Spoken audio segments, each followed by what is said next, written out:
Imagina un póster polvoriento de Nikola Tesla en la pared de un taller en Silicon Valley. Frente a él, dos ingenieros abren una caja de baterías de portátil como si fueran piezas de un tesoro. La empresa, que hoy tiene un valor de 1.450 billones de dólares, nació así. Tesla lleva el nombre del inventor que soñó con corrientes alternas y bobinas. La idea era ambiciosa: demostrar que un coche eléctrico podía ser no solo ecológico, sino también irresistible. Los primeros pasos tuvieron lugar en la bahía de San Francisco, a comienzos de la década de los 2000, y en muy poco tiempo, una pequeña compañía creada por dos exemprendedores del mundo de los libros electrónicos atrajo la atención de un multimillonario que venía de PayPal, Elon Musk.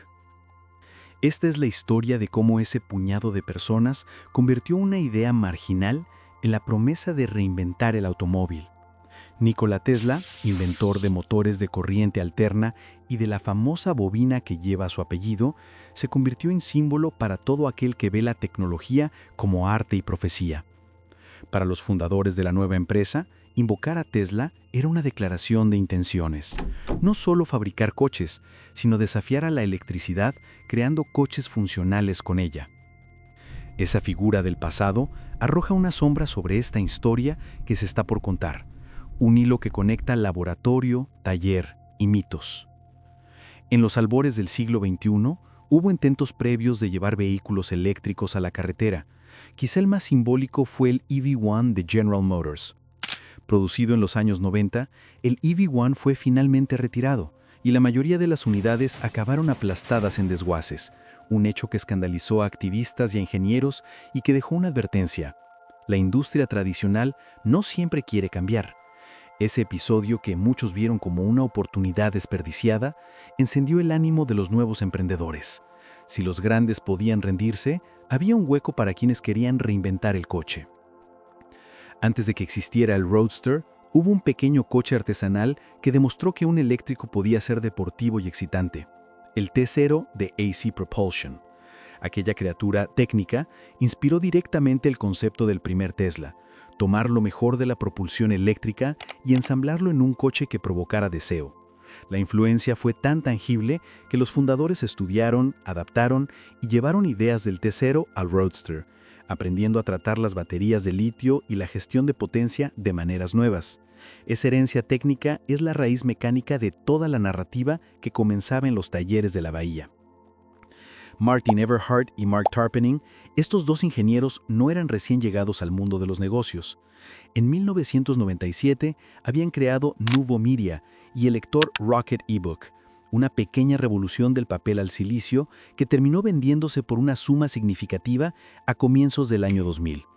Esa experiencia previa de diseño de hardware, búsqueda de mercado y venta exitosa les dio no solo recursos, sino la convicción de que podían probar algo arriesgado: convertir baterías y electrónica en el corazón de un automóvil. Ese paso del e-reader al coche eléctrico es la transición de dos ingenieros que decidieron llevar su manejo de la energía a una escala mucho mayor. La empresa se constituyó oficialmente el 1 de julio de 2003 en San Carlos, California. Ahí, en oficinas pequeñas y con pocos recursos, Eberhard y Tarpenning trazaron un plan casi clásico de Silicon Valley: empezar por lo extremo, un deportivo de alto precio. Su objetivo no era solo hacer un coche sin gasolina, sino demostrar que la batería, el software y el motor podían ser el núcleo de una nueva forma de entender un automóvil. Ese plan valiente y metódico sería la columna vertebral de la estrategia que, con variaciones y debates, mantendría a la empresa viva en los siguientes años. Muy pronto se unieron a ellos algunos nombres esenciales. Ian Wright llegó como el tercer empleado para gestionar relaciones con socios técnicos y con proveedores. J.B. Straubel aparecería poco después como pieza clave en la ingeniería de baterías. Y fundamentalmente, un hombre externo atraído por la idea, Elon Musk, que terminaría jugando un papel decisivo. Para entonces, el equipo era una comunidad de entusiastas técnicos que desmontaban y probaban miles de celdas de baterías de portátil para entender su comportamiento y su potencial cuando se empaquetan en un coche. La escena es la clásica de la innovación: mesas llenas de componentes, prototipos improvisados y una fe casi religiosa en que la idea se convertirá en producto. En febrero de 2004 llegó el capital que abriría puertas una ronda Serie A por $7,5 millones, de los cuales aproximadamente 6,5 millones llegaron de Elon Musk, recién salido de la venta de PayPal.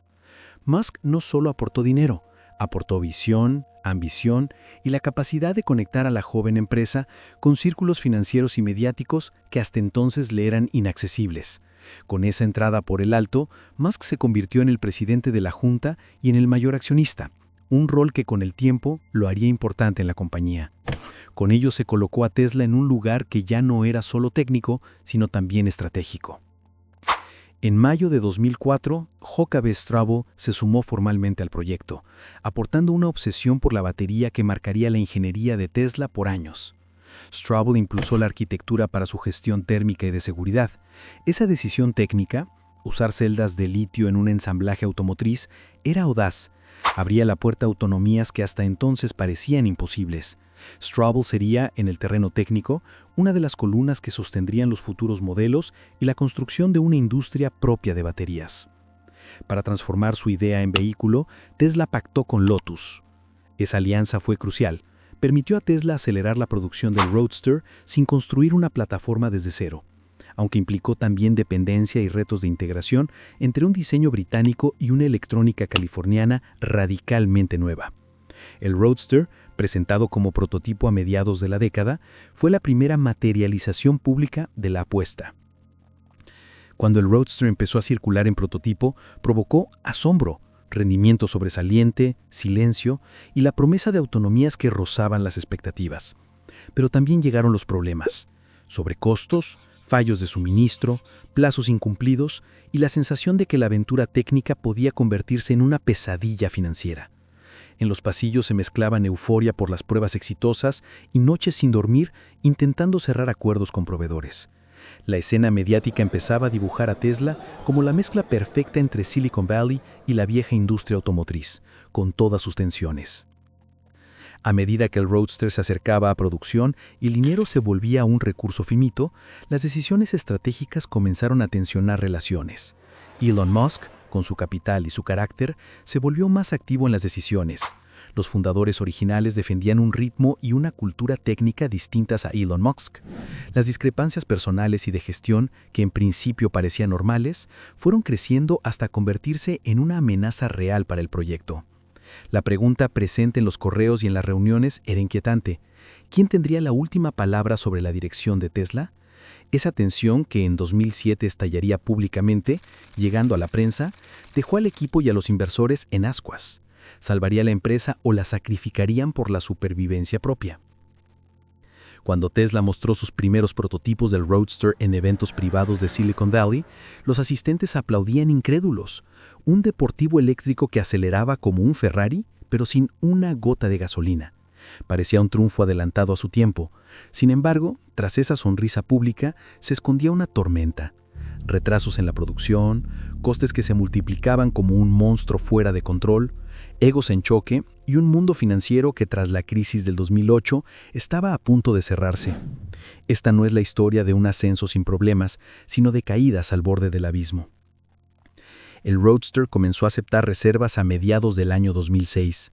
Clientes entusiastas, en su mayoría millonarios de Silicon Valley, pusieron depósitos de $100,000 para reservar un coche que todavía no existía en versión final. Cada cheque era una declaración de confianza, pero también un peso extra sobre los ingenieros.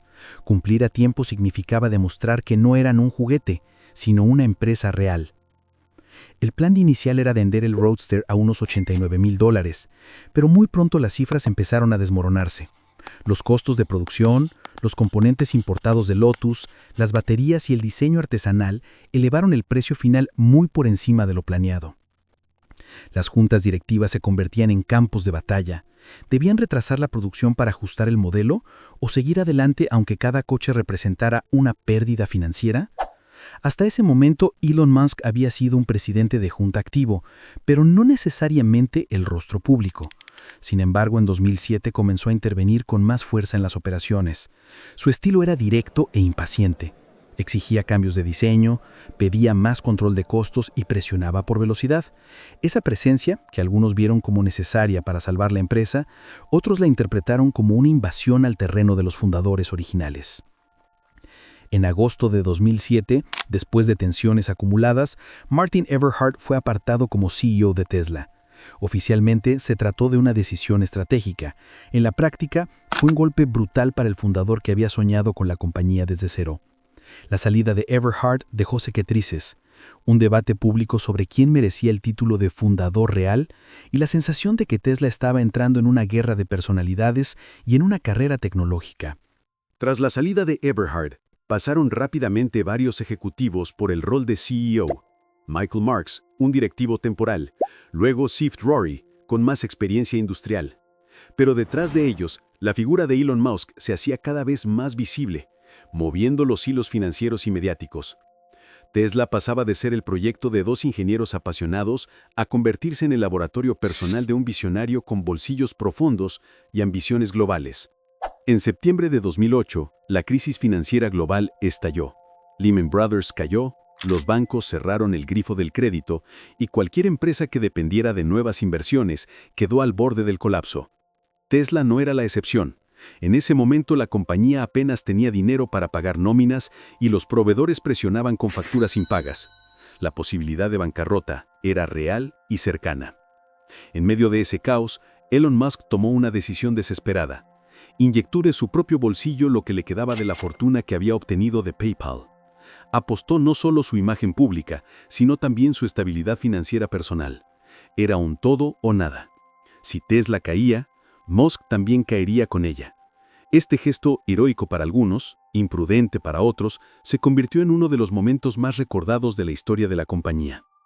A finales de 2008, contra todo pronóstico, los primeros Roadsters comenzaron a entregarse a clientes. No era una producción masiva, pero sí suficiente para demostrar que Tesla podía fabricar un coche real y entregarlo en manos privadas. Aquellos vehículos, exclusivos y caros, simbolizaban un triunfo parcial. La promesa ya no era solo un prototipo, era una realidad tangible. En 2009, Tesla recibió un préstamo crucial de $465 millones del Departamento de Energía de los Estados Unidos dentro de un programa para fomentar tecnologías limpias. Ese dinero permitió financiar no solo la supervivencia inmediata, sino también los planes para un segundo coche, el Model S. El riesgo de bancarrota no desapareció, pero la empresa recuperó un pulso vital. Tesla sobrevivió, pero ya no era la misma compañía. Eberhard estaba fuera, Tarpenning también había dejado la empresa y el liderazgo de Musk se consolidaba con luces y sombras. Los empleados sabían que trabajaban en algo histórico, pero también vivían bajo la presión constante de expectativas imposibles. Tesla se había salvado por un hilo, y en el proceso, había cambiado de vida. El Roadster había demostrado que los coches eléctricos podían ser excitantes, pero era caro y poco práctico para el gran público. El siguiente paso, el Model S, sería un salto gigantesco. Crear un sedán de lujo eléctrico con más autonomía y tecnología de punta y producirlo a escala. Pero nadie sabía si Tesla sobreviviría a otro intento tan ambicioso. En ese punto, la pregunta quedaba en el aire. ¿Era Tesla un experimento exitoso o una bomba de relojería a punto de explotar? Hoy en día, ya tenemos una respuesta a esta pregunta.